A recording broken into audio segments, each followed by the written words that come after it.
Hi all, welcome back to another Bearded 181 video. Today we're going to be looking at the Temple of Frost. So there's the Temple of Frost in the background. If we bring up the map, I'll show you where we are, right up the top here, Temple of Frost. A little zoom out, see it is right up the top.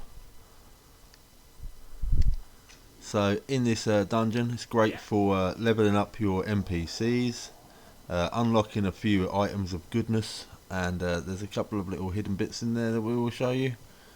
So we'll get straight onto it, including the Forgotten Dragon. So we'll have a quick look at that. We're currently running a 1616 Ultra 6GB graphics card on my old machine, but this is running GeForce Now's system through it, which is rather nice. It's utilising an RTX 5080. If you get down here on the right hand side, there's a post. You click this post, you can learn how to make posts. Turn it to be a little bit of black ice here. Now the NPCs I've set up here are two volcano fighters with full Godbreaker armour on them, one with a two-handed weapon, one with a single-handed weapon. I have another video about setting up Thralls and what weapons to use and how to set them on the best behaviour. So as you can see on the right hand side, we've got a tablet coming into here. There's also two giants and some stairwells behind it. So if we just walk in here and we'll go for the click on the tablet, you've learnt the Crom, praying and standing and so forth. Now my NPCs are set up a certain way, so they should just love to get into a fight. And we'll do this rather quickly. We won't be going through the loot specifically. I'll just highlight where some stuff is for you guys and do a quick run. So obviously if you get your skinning knife out, you can get a lot of heavy leather here off of all these giants, plus a bunch of other materials. It's looking rather nice in here compared to the PS4 version, which we're hoping we'll get a PS5 version if we're lucky.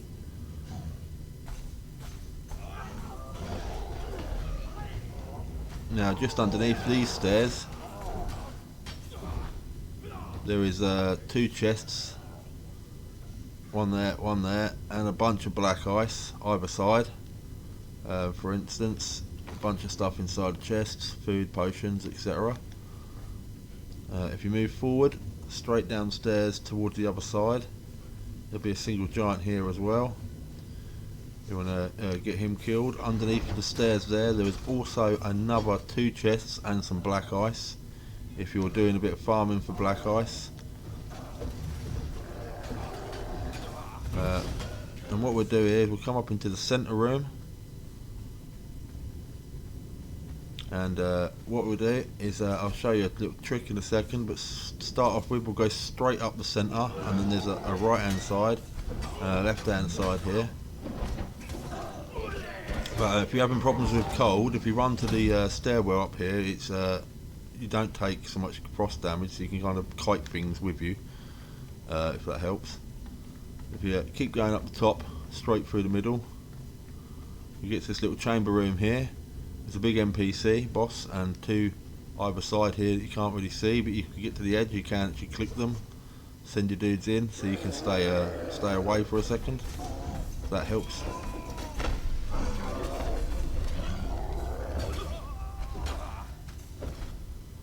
Now this boss in here has a chance of dropping the Frost Giant's horn, which lets you use that horn to summon out into the real world a Frost Giant pet for yourself. At level 20 a pair of them are rather nice, depending on what you're killing in the world, you know. I'll talk about that a little bit in leveling up Thrall video that I've got with the best weapons for Thralls and so forth. Best Thralls, best fighters. Back here we've got two more chests with obviously various goods in them, and another tablet that's worth clicking, learning you a bunch of frosty items there that you can learn with, if I remember correctly, it's insulated wood and the possibly the black ice, and that'll be you can make them down in the furnace that's actually in here as well. But as you come back down after clearing that room to this main room, Oh, we didn't check the giant actually. We could check the corpse of the giant, and sometimes he drops a frost horn along with some other loot. But as you've come back in from the main chamber being down there, we've come up the stairs back into this main room. Now we'll take a right, and I'll show you a little trick. If you've got your NPCs set up like mine, and they're on the maximum distance attack setting, then you can actually just come down to the bottom of the stairs here, and you can see that giant. If you click that giant and let them go kill that giant, then we'll just stand here for a second, because that should be enough for them to clear up the entire room.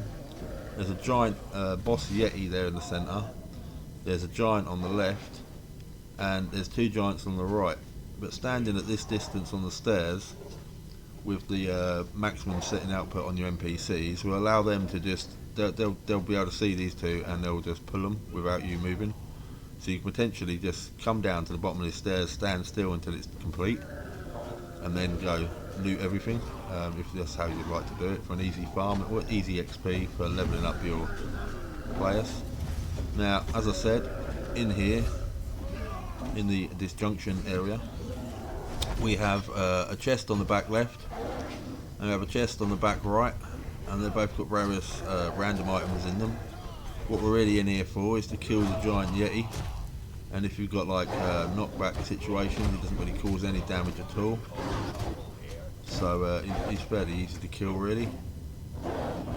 And then from that you can get key from him and open up a legendary chest, which is in the centre of the room, and that should give you a legendary item. So we'll just do that a second. As you can see, he's dead. Now what you want to do is take an axe or pickaxe, give him a little whack, get some stuff out of him. We've got key. You only ever get one key per NPC, and you can use that key to then open up legendary box for a random item. We've got the Axe of the Lion today, so we'll take that. It will despawn the box for another time. Once you've cleared out this room, head back up into the centre chamber again, and this time we'll be taking a left.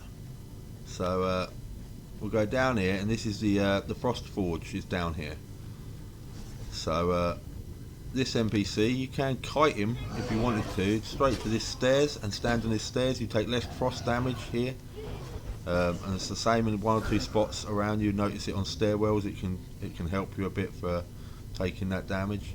Now if you've got your NPCs on the maximum distance like I have, if you get halfway across this bridge, you've already heard my NPCs there pull out their weapons, and they're off to slaughter these lot in front of us. There's 3 NPCs here to kill. Sometimes can be a little bit annoying if you get like one rotate and then the other one rotate, because you constantly knock back your NPCs if you have too many. But as you can see, our NPCs are not really taking any damage because they're hard NPCs. We'll stand here for 1 second just so we can watch them, beat them for a brief second. And what you've got in here, this is the forge. So you have this giant forge in front. On the right hand side you have a chest with some various goodies, and same on the left, there's a chest. Now the forge, once you've been clicking how to learn the forge parts, if you click the bottom of the forge, you can see it bring up a bunch of items which you've just learnt from your patterns and how to make them items. Once you've made them and you've made them in here and taken them out, you can keep them fixed on you with the right materials, but to actually make them you need to come here. But what we're actually here for is there's a secret hidden dragon underneath this platform that most people forget about, and there's a good reason, because in PS4 it doesn't work too well with glitches and so forth. But since we're in the updated version, if you take a right hand side and you slide your way down a few little banks here, which you can then use to climb back up as well, down to this lower platform right at the bottom. Get your NPCs down here with you, and round the corner, voila, a dragon. And this dragon also is guarding a couple of chests. I believe, if I can remember correctly, I think one of them is a legendary chest. Problem here before was the wire mesh from all the surrounding made it that your NPCs had a tendency to glitch underneath the world and even you fighting the dragon would be excessively hard to do, so it was avoided a lot, really. But it looks a lot more stable here. It looks a lot more nicer. It seems to be doing a job, although one of our NPCs has disappeared. Now he's back. Like I said, it's not to do with really the upgrade itself, but the original way that this was built with the 3D meshes. It clashes a lot of edges, so their feet run off and slide underneath different areas, like here for instance. Yeah, they're doing a good job here of the frost dragon. While they're beating him, there's one legendary chest over the back and 2 chests. I think he may drop a key, I believe, because the blue dragons in the world, unfortunately the icy dragons in the world, do not drop a dragon head for a mount. I was hoping that this would come out at some point, but it hasn't come out, because there's one up the top right of the frost area heading towards the volcano, and I've tried these a few times. It would be nice to have a different head, but the green dragons and the red dragon, obviously from the main dragon city, you can get their heads. So yeah, if we go over here, as you can see, dropped various goods. If we give it a beat, you can see that we ended up with a key there. So we've actually got now 2 keys, because I had one in the first place, and that's the key for your legendary chest at the back. And then that will respawn again at another time. There are Staff of Humman, and two more chests with some various goodies in it. And to get out, the best way is to make yourself back round the base of this little ledge here, and you can see you can start to climb up one ledge at a time. There's a bunch of little ledges leading all the way up to the top. You find it fairly simple to do. I've got all my current bars turned off in the settings at the moment, so I can't see them. So lucky enough, I am level 60 and my output's pretty high, so making little ledges isn't a problem. Making big ledges though, maybe another story. There we go, one more up at the top. Now you can do this place pretty quick, and once you're back up the top and you work your way back out the main doors, you'll find that actually if you wait around a few minutes or so, you may end up seeing the first 2 frost giants respawn.